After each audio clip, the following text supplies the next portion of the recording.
Hello, this is Elizabeth Chu, the CEO of the South Carolina Historical Society. Welcome to From the Vault, the South Carolina Historical Society podcast, created and hosted by my colleague Sydney Derrick, our librarian.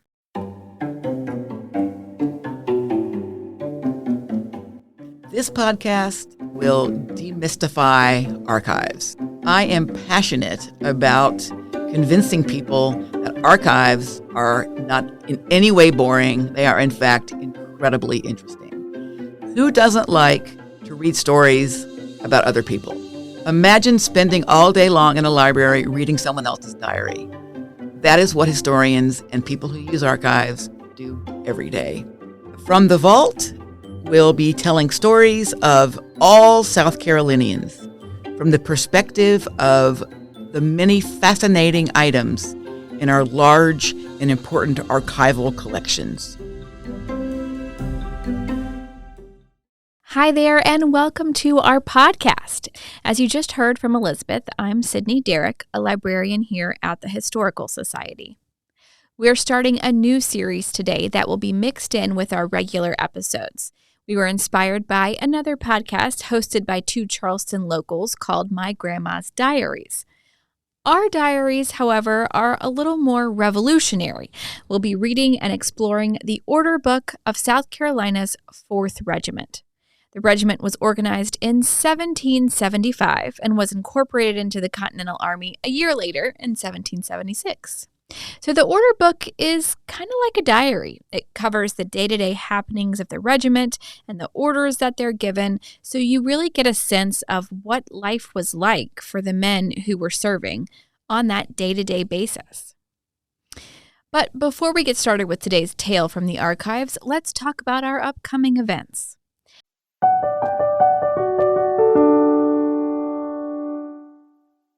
We're hosting a conversation with author Eric Larson on March 15th, right here in Charleston.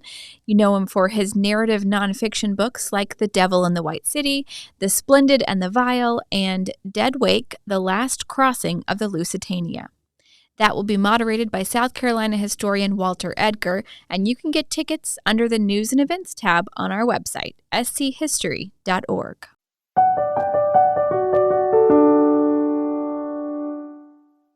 And now let's get started with today's tale. The order book for South Carolina's 4th Regiment that is housed in the South Carolina Historical Society archives belonged to Barnard Elliott's company, though there's no real indication of who did the actual writing. Elliott was a member of the 1st Provincial Council of South Carolina, so he was an early adopter of America's independence. He owned and lived on a rice plantation on the Ashepoo River called Bellevue. And the first mission that's detailed in this order book for the 4th Regiment is a really big one. In September 1775, they're sent under the command of Lieutenant Colonel Isaac Mott to capture Fort Johnson, which is right at the end of James Island, and they're capturing this from the British. So I'm going to start by reading the entry. We'll pause at moments to discuss or to give some background or to explain a few words that you may not be familiar with or to just orient you geographically. But one thing that I thought was really interesting just right out of the gate was the way that the dates are written in this order book. Now, I know you can't see this, but I'm going to explain it to you. The first date of this first entry on the order book is September 14th, 1775.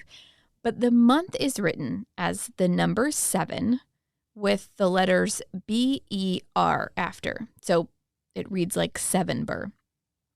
I didn't know what this meant. I had to look it up. This was a holdover from pre-1752 when everyone used the Julian calendar on which the year started on March 25th. So that was their New Year's in that calendar. So in that calendar, September was the 7th month of the year. So it was written 7-ber, and October was 8-ber, November was 9-ber, December was 10-ber. But as I mentioned, 1752, everyone switches over to the Gregorian calendar, which is what we use today.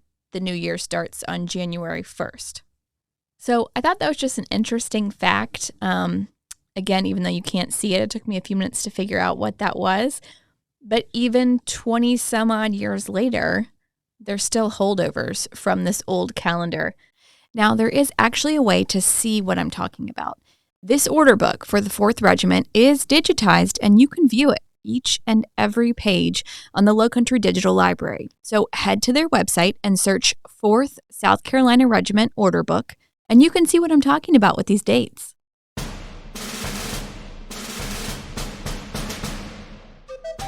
14th September, 1775. Colonel Mott received orders from Colonel Moultrie to hold himself in readiness to march with the 2 companies of Grenadiers and Marion's Light Infantry. Orders being sent to Captains Pinckney and Elliott to be in readiness with their companies. They were accordingly drawn up with Captain Marion's Light Infantry about 11 o'clock at night, marched from the barracks with all possible silence to Gadsden's Wharf, where they embarked on board the Carolina and Georgia packet. So let's pause there for just a minute. Mott, Pinckney, and Elliott have received orders to get their men ready. Then, at 11 p.m., they marched from their barracks down to Gadsden's Wharf, which is in downtown Charleston. It's actually where the International African American Museum is today, and get on board 2 ships. The order book uses the word packet there, which is just a type of ship that they used at the time. But right now, these men have no idea where they're going or what they will be asked to do. They're just on board a ship, waiting to see what happens and what mission they will be given. So let's go back to the book. When they had set sail, Colonel Mott called the officers and men into the cabin and informed them that his orders were to take possession of Fort Johnson, that there were but few men in garrison there. He was informed a reinforcement had been thrown in from the Tamar, that he should order Lieutenant Mowat with a detachment from Captain Pinckney's Grenadiers, joined by the cadets, as the forlorn hope that they were to scale the walls on the South Bastion, that he, with Captain Pinckney's Grenadiers and Captain Marion's Light Infantry, should enter the gates over the Ravelin or force them, that Captain Elliott with his Grenadiers should enter into the lower battery over the left flank. Now we know the plan. Mott's regiment has received their orders from William Moultrie to go take possession of Fort Johnson, which is, again, as I mentioned, at the very tip of James Island. Now, this is not a far distance from Gadsden's Wharf, where they boarded their ships. It's just right across the harbor. Mott had been told that there were only a few British soldiers at Fort Johnson, but he was also informed that there were British men being brought in by the Tamar, which was another ship, a British ship. So just in case that there are more men than they think, the Americans now have several companies headed toward Fort Johnson in case they need to fight for this fort. There are Captain Pinckney's Grenadiers, which were basically just in charge of explosives, entering from one side, Captain Marion's Light Infantry entering from another, and Captain Elliott's Grenadiers entering from a third side. Also, in that piece I just read from the book, they use the word Ravelin, which is a triangular fortification just outside the main fort. So basically just another barrier to entry into the fort. So you would have to get past the Ravelin in order to get to the castle or fort or whatever it was protecting. This he ordered to be done with the greatest alertness and without the least noise. About an hour after we had set sail, we crossed the harbor and came to anchor near the opposite shore, not far from Captain Stoney Landing. It was with much difficulty that we disembarked, and as we had but 2 small boats, we could not land above 15 men at a time, the vessel being near half a mile from the shore and a long muddy flat over which we partly dragged the boats and then waded through the water up to our middles. This misfortune we attributed to the fear of the captain, who dreaded the consequence of being housed down by the tide under the cannon of Fort Johnson, which he apprehended was in the enemy's hands, when 1/2 mile more eastward would have given us a safe and good landing without being commanded by the much dreaded cannon of the fort or the Tamar man-of-war. So, as I mentioned earlier, we're unsure of who's writing this part of the order book, but they were clearly unhappy with where the captain decided to land the boats because they had to drag them through thick pluff mud. And look, I get it. That is understandable. If you ever tried to walk through pluff mud, which is the mud that you see kind of when there's low tide, you see that mud right up against the shore. That's pluff mud. It is thick. It is hard to walk through. It's a workout.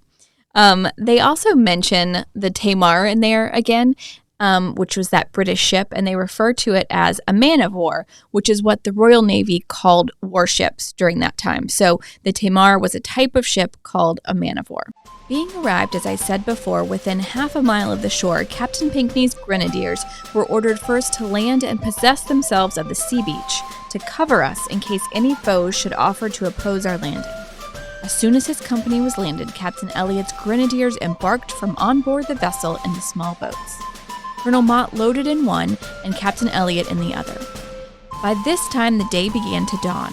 Colonel Mott called Captains Elliott and Pinkney and consulted with them whether it would be best to make an attempt upon the fort before the day with the troops that were landed, or to wait until the rest of the grenadiers and Marion's light infantry should land. They advised that an assault should be immediately made, and that Captain Marion should be ordered to march up with his company and Lieutenant Shubrick with the grenadiers not yet landed as soon as it was possible to their assistance. So it's almost dawn now. They've been at this for a while at this point, because if you'll recall, they left their barracks in downtown Charleston at 11 p.m.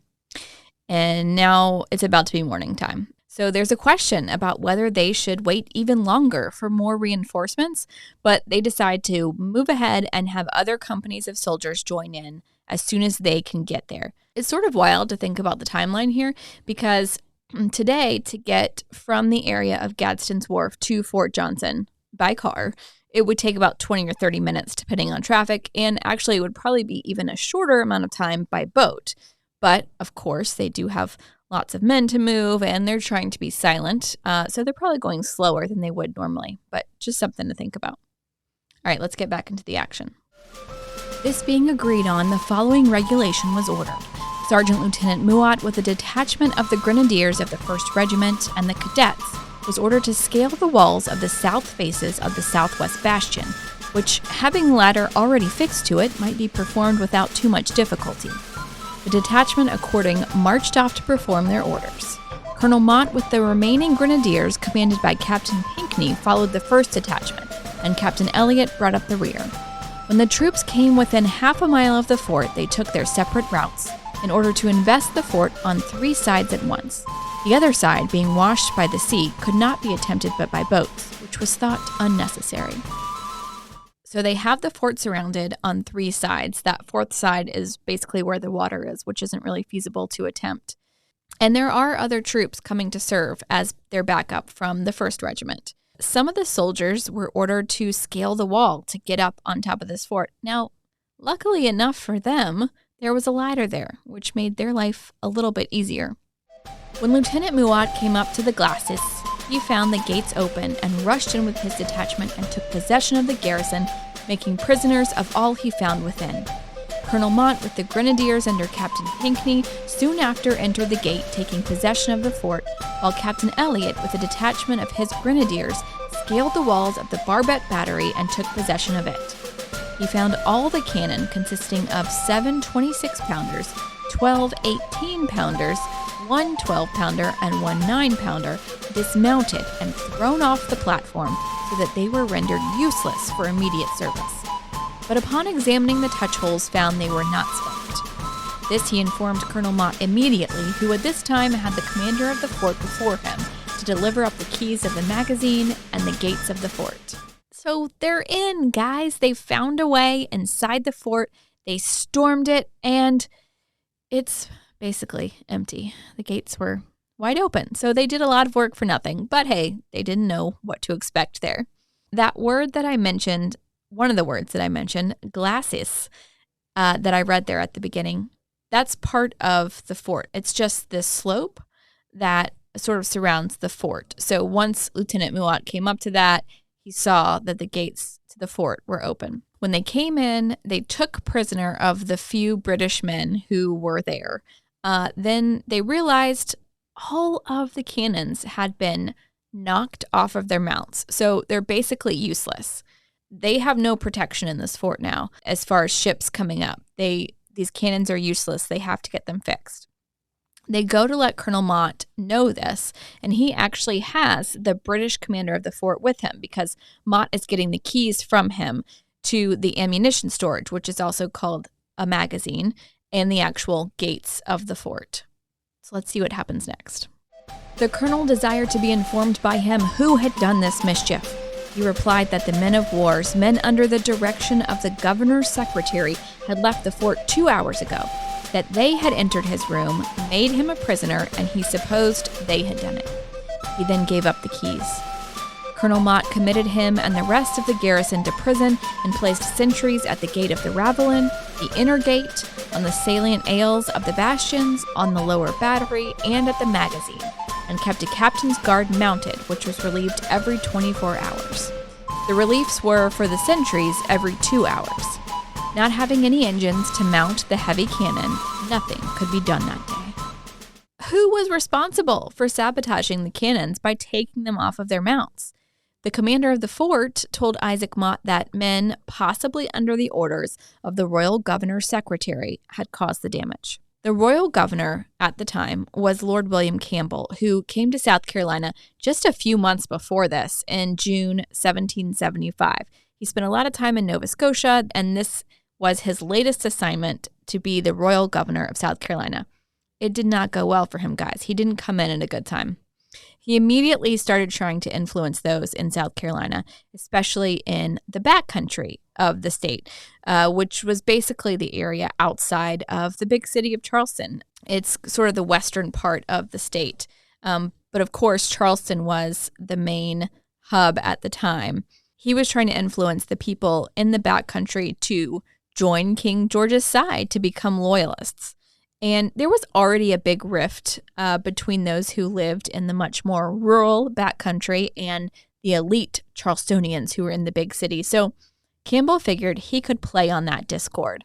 But in September, the same month that this seizure of Fort Johnson is happening, Lord Campbell escapes Charleston on the Tamar, the same British ship that Mott thinks may be sending more British soldiers to Fort Johnson. Campbell realized he might be in danger here because of his efforts against American independence, so he scrambled his way back onto England. Colonel Mott dispatched Lieutenant Shubrick off to the Council of Safety with an account of his expedition, and on the day following, a detachment of the Charlestown Artillery Company, under the command of Lieutenant Hayward, arrived with a gin and other implements for remounting the cannon. At this point, Colonel Mott and his men have control of Fort Johnson, and so he sends Lieutenant Shubrick to let the Council of Safety know. The South Carolina Council of Safety was the group of men elected by the Provincial Congress who initially served as the executive power of the state. And of course, this is centered in Charleston. Henry Laurens is the first president, and other members included Thomas Hayward Jr., Charles Pinckney, and William Henry Drayton. Some of their first acts are to set up and serve as command for the military and create paper currency to pay for military expenses. And in fact, they were the ones who gave the initial orders for the troops to take Fort Johnson. And some of the men who commanded troops were also members of the council. So here, Mott is just reporting back to them that the mission is complete. And for those like me who heard gin and thought they were referring to alcohol, a cannon gin was a piece of equipment that helped to move the cannons. Gin described many kinds of machines and was short for engine, kind of like the cotton gin that would come about a little bit later that helped process cotton. So the cannon gin was just the machine that they needed to get these really heavy cannons back onto their mounts so that they could be used. The day being far advanced before things were in readiness for work, only 3 cannons were mounted by the artillery company, and as they were under orders to return that night to Charlestown, Captain Elliott undertook to remount the cannon with his grenadiers. In this work, he was gratefully assisted by Captain Cochrane, who was constantly present till the whole was remounted.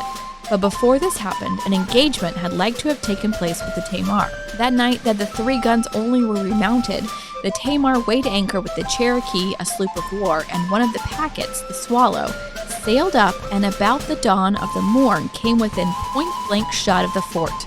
From the intelligence we received of the Council of Safety and the appearance of the man-of-war and her consorts, we had not the least doubt but an engagement would take place. As our 3 cannon could have no success against the force that was to come against us, the colonel ordered that when the enemy began to fire, our troops should withdraw under the cover of the fort, having the fort between them and our troops and the fire of the Tamar. and that whenever they landed any men, as the cannon of the enemy could not play upon us without destroying their own men, we should then make an attack upon them. This was the order. But the man of war, either for want of a favorable wind or some other motive, veered about and took her old station at a random shot from the battery. As soon as we had our guns on the east flank of the battery remounted and pointed toward her, she weighed anchor and gently dropped down with the ebb tide to the lowermost point of Sullivan's Island, the Cherokee and the picket following her example, where they now all lay out of reach of our cannon. We almost had a fight there. Men are sent out to help remount these cannons, but lots of others have to pitch in, and after only 3 cannons were remounted and ready to go, not enough to fight an enemy on a ship in the harbor, they see the British ship Tamar, again, that's a type of ship known as a man of war, moving toward them, along with 2 other ships, a sloop called the Cherokee and a picket boat called Swallow.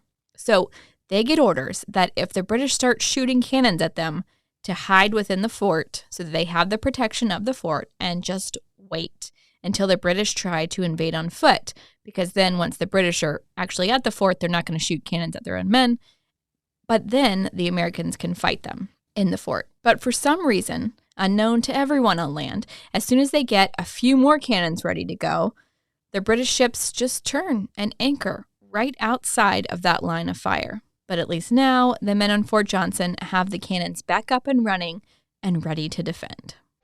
Everything being now regulated, guards established, entries fixed, parole and countersign given out with daily orders by Colonel Mott, our commandant, are as follows. So I'm going to read those orders that he talks about in just a minute, but that ends the first 2 days of this mission. They have control of Fort Johnson. The British don't seem to be giving them any trouble about it right now, and they're ready to start occupying the fort and making plans for what's next. 16th September, 1775. Parole Effingham, countersign Boston. Brief pause here to explain these words because you'll hear them a lot going forward. Most entries in the order book begin with a parole word and a countersign word. They change each day, and these are basically the passwords for the fort on that day. So on this day, if you go up to the gate at Fort Johnson, the sentry or guard will call out the parole sign, Effingham, and you'll reply back the countersign, Boston, and you'll be let through. If you don't know the correct countersign, the sentry's getting everyone on deck, and you've got some explaining to do. All right, back to September 16th. The detachment just arrived from Charlestown under the command of Major Roberts to encamp on the left of the fort and within the Tabby Works, fronting the river, taking care to order a quarter guard and a sergeant and 12 men as rear guard. 1 subaltern, 1 sergeant, 1 corporal, and 20 men to take possession of the rising ground to the left of the Tabby Work. Tabby is a type of construction material that was used a lot in this area back then.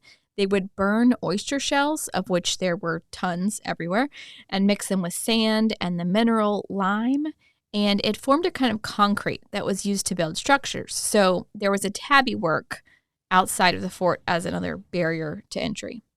This party to be relieved every 24 hours. An officer from Major Roberts' detachment to attend every day on the commanding officer in the fort for his orders. The troops to beat at 8 o'clock in the morning and the tap-two at 9 o'clock in the evening. The tap-two is an earlier version of a military tattoo, which is a performance of music. The word comes from a Dutch word for drum or trumpet signal played at night that meant it was time for the soldiers to return to their barracks. So it's kind of like when taps is played on military bases today.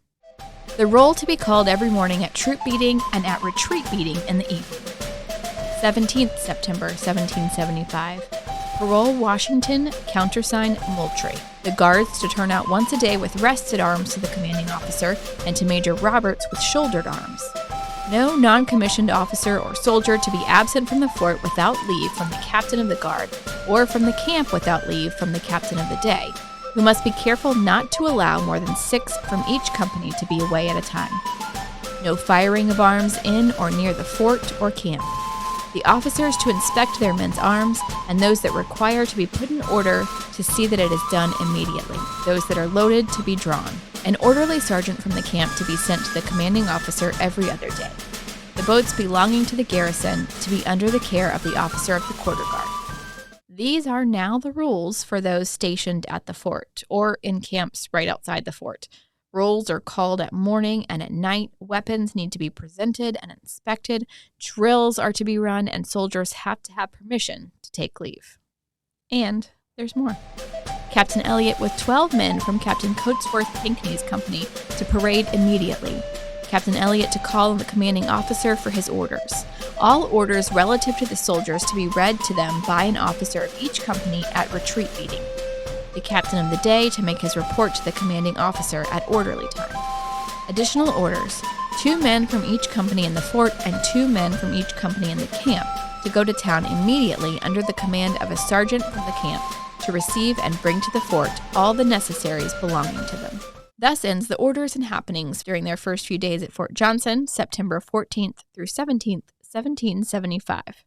They have taken possession of the fort successfully, and the British ships have anchored just far enough away to avoid cannon fire. So we'll end this episode here, and not every episode of this order book reading will cover just a few days. A lot of times there are hardly any new orders for the day, so we'll go through those entries pretty quickly. But this order book just happened to start off with a bang, almost literally, and there was a lot going on. Until our next episode, you can visit our archives on the 3rd floor of College of Charleston's Addlestone Library and visit our museum in the Fireproof Building at 100 Meeting Street in Charleston. You can also find us online at schistory.org and follow us on Instagram and Facebook. We'll see you next time on From the Vault, the South Carolina Historical Society podcast.